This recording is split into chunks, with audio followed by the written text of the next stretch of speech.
하나님은 우리에게 모든 걸 선물로 주십니다. 아무리 귀한 선물이라 할지라도 거역하는 사람, 받지 아니하고 거부하는 사람에게는 억지로 주시지 않습니다. 아무리 귀한 선물이라 할지라도 하나님은 우리에게 선물을 주실 때에 아멘, 감사합니다 라고 받는 사람에게 주지 억지로 맡기지 않는다는 것입니다. 하나님 아버지께서 주시는 선물은 우리에게 한 가지도 해로울 것이 없습니다. 하나님이 주신 선물은 우리에게 꼭 있어야 할 것만 선물로 주십니다. 그래서 그 선물이 나에게 별로 귀중하게 여겨지지 않는 것 같다 할지라도 하나님이 주신다고 하면 무조건 아멘 하고 감사합니다 하고 받을 수 있는 우리 성도님들이 되시기를 주님의 이름으로 축원합니다. 한 가지라도 거부하면 성도 여러분, 나에게 오는 은혜와 복이 그만큼 제한되고 그만큼 작아지는 것입니다. 그렇기 때문에 하나님이 주신 건 한 가지도 내게 해로운 건 없다. 그 모든 것들이 나에게 유익하기 때문에, 필요하기 때문에 주신다고 확신하고, 성도 여러분, 그것을 잘 받아 누릴 수 있는 성도님들이 되시기를 주님의 이름으로 축원합니다. 하나님은 우리와 함께 하시기를 원합니다. 내가 너와 함께하마 라고 했습니다. 그래서 임마누엘 하나님으로 이 땅에 예수님이 오셨습니다. 하나님이 우리와 함께 하신 것도 성도 여러분, 저와 여러분들이 거부하면 하나님은 함께 하지 않습니다. 우리 주님이 우리와 함께 하자고 할 때에 우리 성도들이 다 주님 함께 합시다, 주님 나와 함께 삽시다 라고 주님을 환영하고 받아들이는 성도들이 되기를 주님의 이름으로 축원합니다. 하나님이 함께하고 동행하는 걸 싫어하는 사람들이 있다고 하면 어떤 사람들이 싫어할까요? 불의한 짓하고 나쁜 일 하는 사람들이 하나님이 함께하는 걸 싫어할 것입니다. 왜 그럽니까? 내가 옳지 않는 행동하는 거 다 드러나기 때문에 아마 하나님이 함께하는 거 별로 좋아하지 않을 겁니다. 주님이 나와 동행하지 않는다고 해도 불의한 일 하는 것도 하나님은 다 보고 계십니다. 다 알고 계십니다. 선한 일 하는 것도 다 보고 알고 계십니다. 그렇기 때문에 성도 여러분들이 하나님과 함께 살아가는 것이 여러분들에게 복이 되고 유익이 될 걸 믿습니다. 하나님과 함께하면 모든 삶들이 형통하고 잘 되는 것을 보게 됩니다. 창세기 39장 2절로 3절 말씀에 여호와께서 요셉과 함께 하심으로 그가 형통한 자가 되어 그의 주인 애굽 사람의 집에 있으니 그의 주인이 여호와께서 그와 함께 하심을 보며 또 여호와께서 그의 범사에 형통하게 하심을 보았더라 라고 이야기했습니다. 요셉은 꿈 이야기를 하고 난 다음에 형제들의 미움을 받았습니다. 그리고 아버지가 특별히 요셉을 사랑했습니다.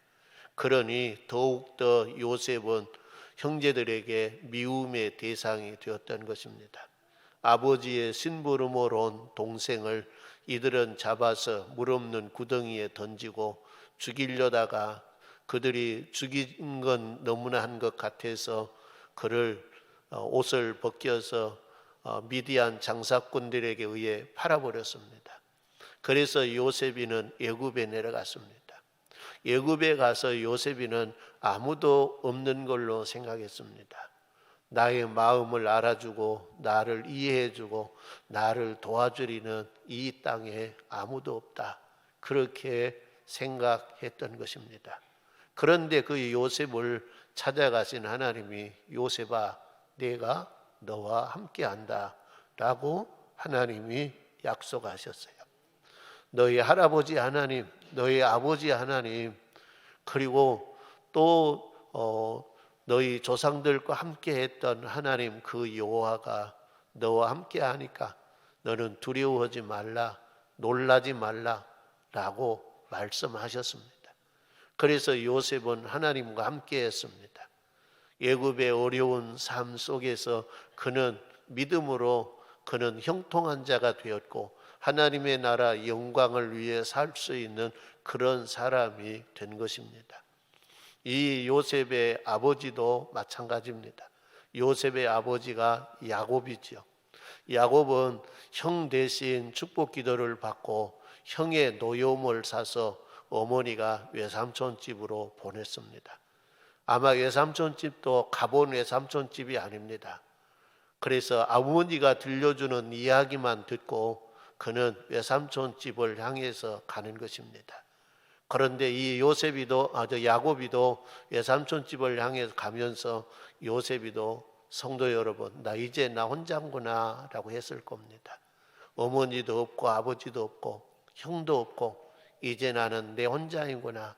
내 혼자 이 광야길을 건너서 외삼촌 집에 가야 하는구나. 그리고 외삼촌 집에 갔습니다. 처음에는 반겨 맞아주더니 나중에 시간이 좀 지나고 나니까 그를 어디 보면 종처럼 부려먹으려고 하는 것입니다. 그럴 때 야곱이도 그런 걸 느꼈을 거예요. 외삼촌 집에 의지하려고 왔는데 외삼촌 집에도 의지할 사람이 없구나. 나는 나 홀로인구나 라고 그는 생각할 때 하나님이 그를 찾아가 만났습니다. 하늘문이 열리더니 사닥다리가 하늘에 닿고 천사가 오르락 내리락 하면서 하나님의 음성이 들려왔습니다. 야곱아, 두려워하지 말라. 너의 아버지를 통해 내가 약속한 복을 다 이루기까지 내가 떠나지 아니하리라 라고 했습니다.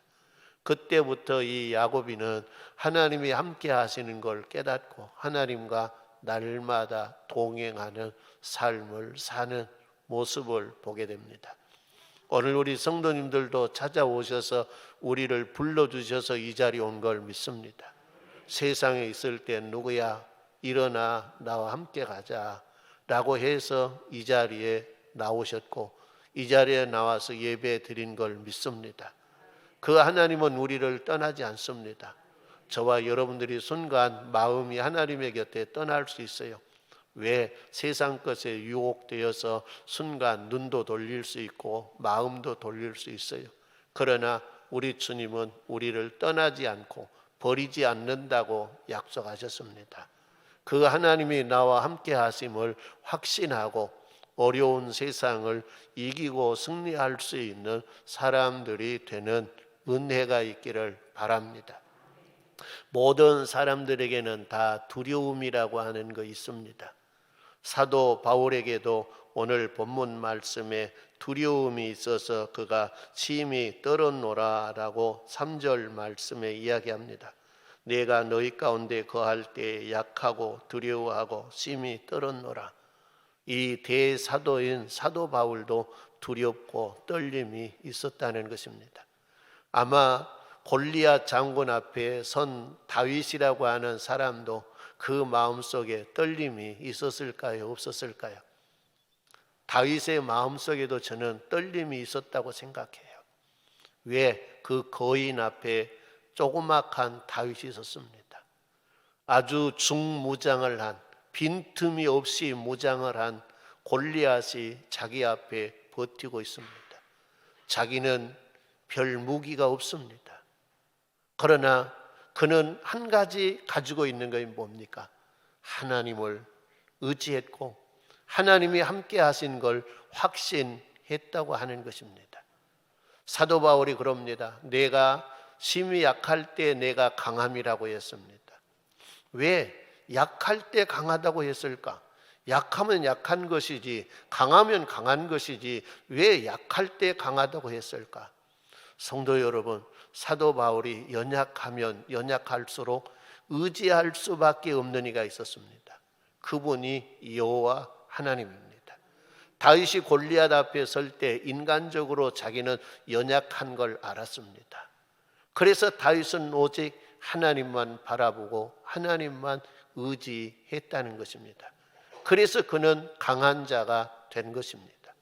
오늘 저와 여러분들도 세상 살면서 성도 여러분, 내가 강한 것 같고 내가 힘이 있는 것 같을 때는 하나님 의지하는 것이 다릅니다. 그러나 내가 연약한 걸 알 때 성도 여러분, 우리는 하나님을 찾을 수밖에 없고 하나님을 의지할 수밖에 없다는 것입니다. 그래서 하나님의 능력으로 인해서 강한 자가 되는 것입니다. 코로나 때문에 요즘 단기 선교를 잘 안 보냅니다. 그러나 단기 선교를 보낼 때에 갔다 오는 성도들의 이야기가 그래요. 여기서 훈련 받을 때도 성도들은 갈 때 잘해야 살아 돌아온다, 잘못하면 잡혀서 오지도 못한다 라고 어디 보면 뭐라 그럴까요? 겁을 준다 그럴까요? 그런 현실이 불행하게 일어날 것을 생각하고 준비를 시키는 거예요. 그러니까 어떤 면으로 보면 매우 쫄아 있어요. 외국 말도 못하고 지리도 모르지 문화가 다르지 다 다르기 때문에요. 그런 지역에 가면서 오직 자기의 약한 것을 알기 때문에 뭐라 그럽니까? 하나님을 찾을 수밖에 없는 거예요. 하나님을 의지할 수밖에 없는 거예요. 그래서 선교지에 가서 그들은 오직 하나님만 의지하고 찾는 거예요. 하나님 도와주세요. 하나님 길 인도해 주세요. 오늘도 길 잃지 아니하고 우리가 선교 사역을 할 수 있게 해달라고 하나님 앞에 오직 밤이나 낮이나 시대 때도 없이 하나님을 찾고 의지한 거예요.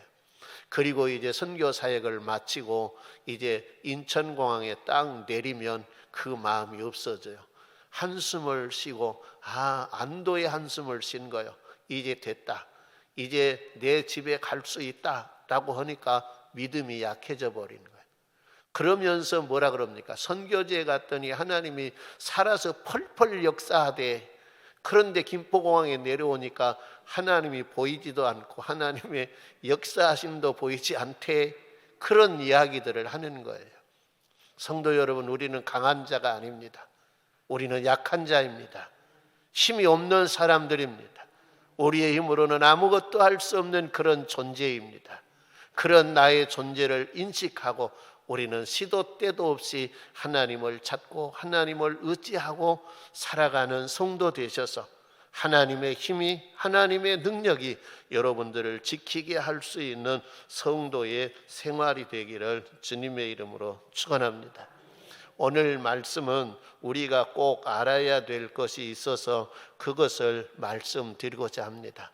우리가 꼭 알아야 될 것, 그것이 뭘까? 성도 여러분, 여러분 다니는 교회 목사는 몰라도 돼요.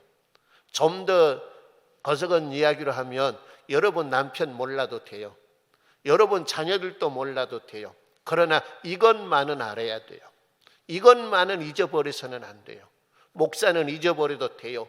남편도 때로는 잊어버려도 돼요. 자식도 잊어버려도 돼요. 그러나 이것을 잊어버리면 성도 여러분, 그것은 내 인생의 끝이 되는 거예요.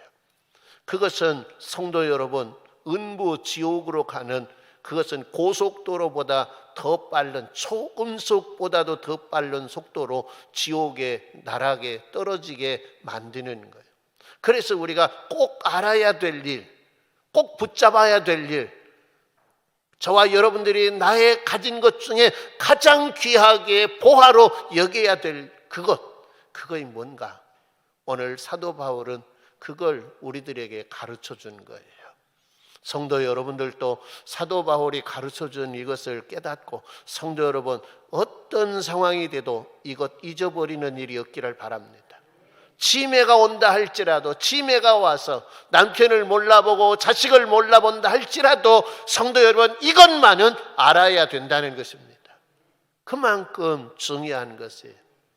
치매가 오면 그러더라고요. 자식도 몰라보고요, 음식도 몰라보고요, 그런 지경에 이르러 버리더라고요. 그래서 치매는 무서운 병이라 그러잖아요. 차라리 병이 들어서 그냥 일찍 죽어버리면 낫는데 치매가 와서 죽지도 않고 성도는 오랫도록 산다고 하는 것, 그건 엄청난 고통인 것 같아요. 어떤 성도의 어머니가 대변을 봐놓고 그걸 가지고 며느리에게 하는 말이 아가야 덴뿌라 있다 먹어라 그러고 내주더래요. 성도 여러분, 그러니까 대변을 모르는 거예요. 그러니까 그 대변을 가지고 벽에 바르고 그 대변을 먹고 하는 거예요. 여러분 상상만 해보시기 바랍니다. 치매가 그렇게 무서운 것이에요. 주의 은혜가 함께하셔서 여러분들에게 치매가 오지 않도록 위에서 건강 잘 챙기시는 은혜가 있기를 바랍니다. 그런 치매가 온다 할지라도 우리는 잊어서는 안 될 것이 있어요. 놓아서는 안 될 것이 있어요. 그것이 사도 바울이 오늘 본문 말씀에 하신 말씀이에요. 얼마나 귀하기 때문에 사도 바울도 그렇게 했을까요? 오늘 본문 말씀으로 들어가기 전에 오늘 본문 말씀은 고린도서입니다. 고린도 교회에 보낸 편지입니다. 사도행전 17장에 가서 보면 사도 바울은 아덴이라고 하는, 요즘 말로 이야기하면 아테네라고 하는 곳에 가서 복음을 전합니다. 그런데 거기서 복음을 전하고 좋은 결과를 얻지 못했습니다. 왜 좋은 결과를 얻지 못했을까? 사도행전 17장 16절로 17절 말씀에 이렇게 기록이 되어 있습니다. 바울이 아덴에서 그들을 기다리다가 그 성에 우상이 가득한 것을 보고 마음에 격분하여 회당에서는 유대인과 경건한 사람들과 또 장터에서는 날마다 만난 사람들과 변론하니라고 했습니다.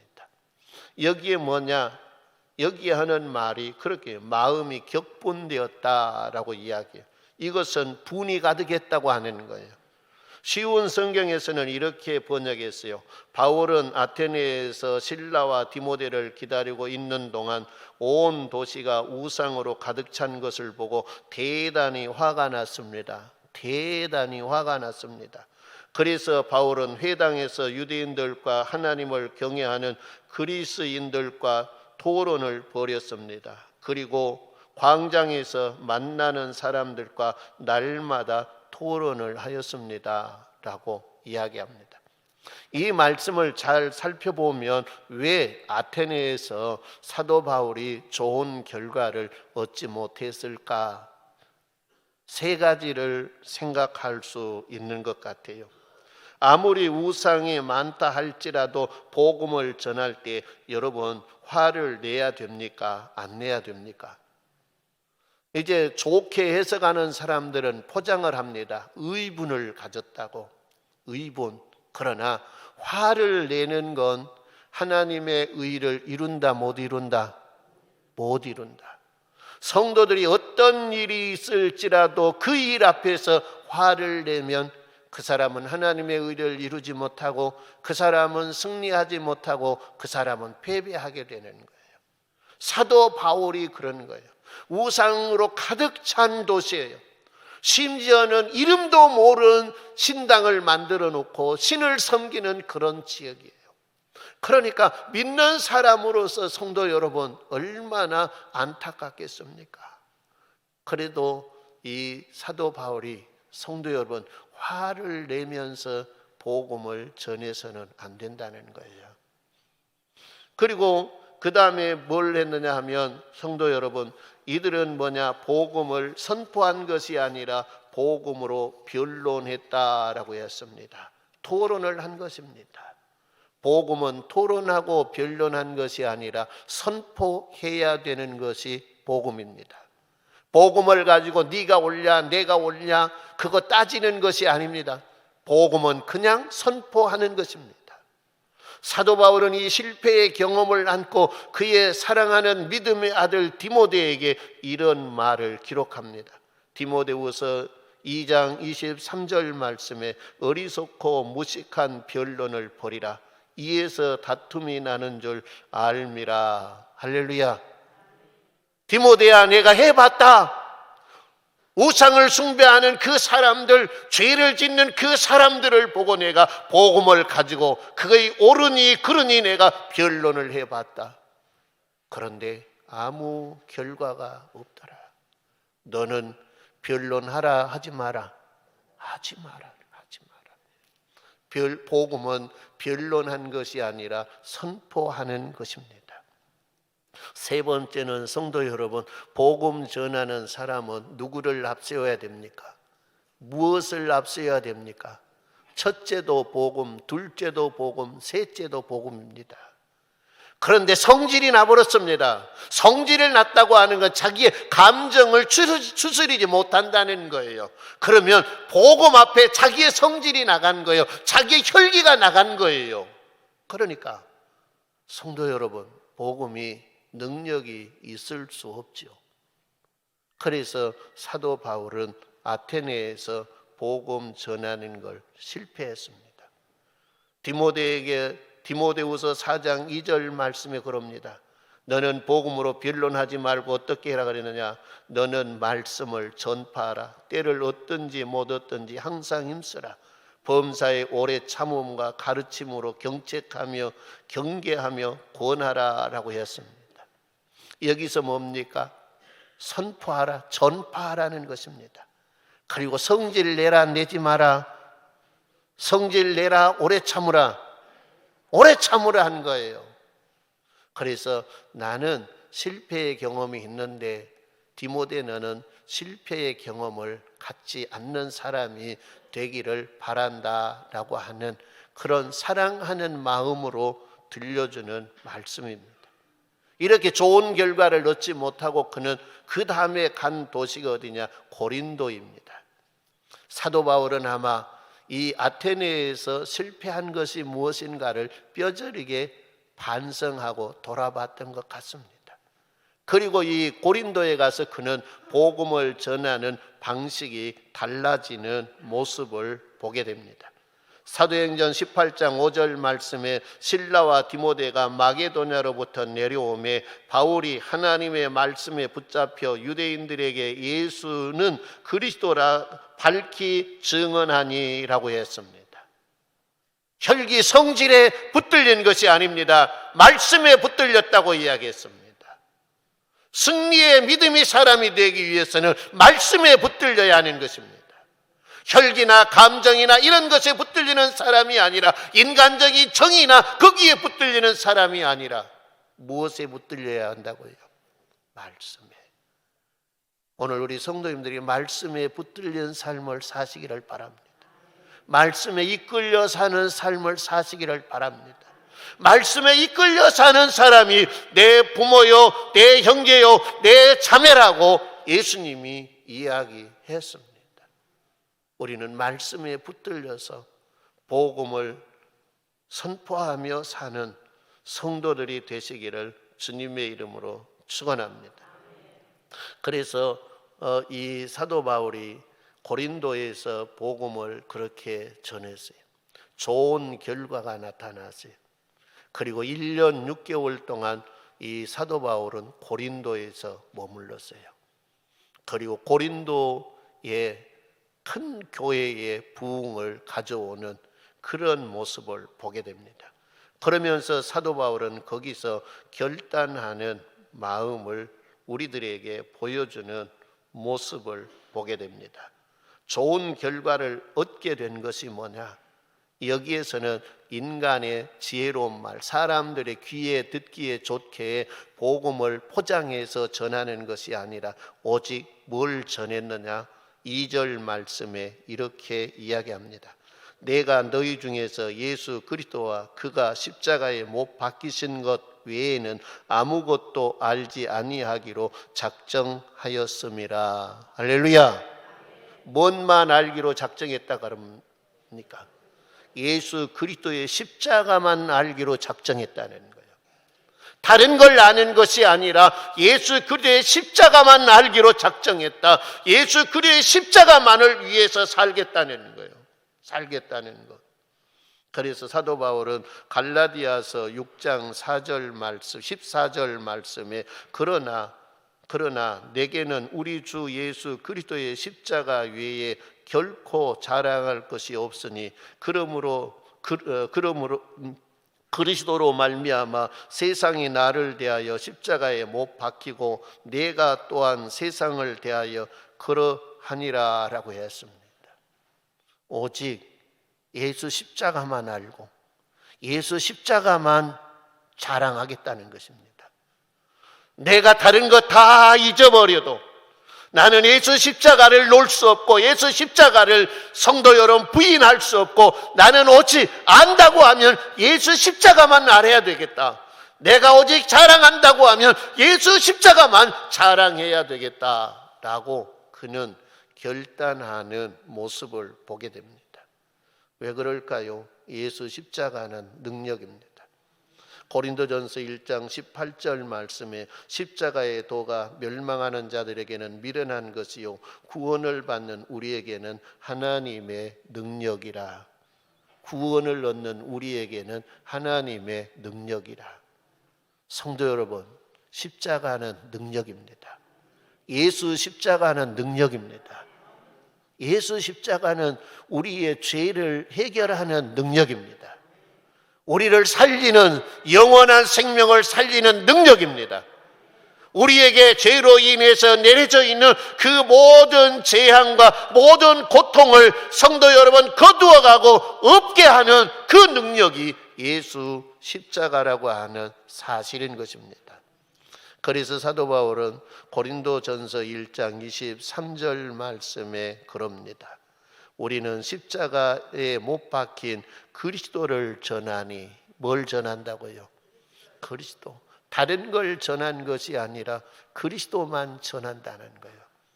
성도 여러분, 오늘 저와 여러분들도 사도 바울처럼 예수 그리스도의 십자가를 바로 알고 예수 그리스도의 십자가를 붙들고 예수 그리스도의 십자가를 통해서 누리는 혜택을 저와 여러분들이 받아 누릴 수 있는 성도들이 되기를 주님의 이름으로 축원합니다.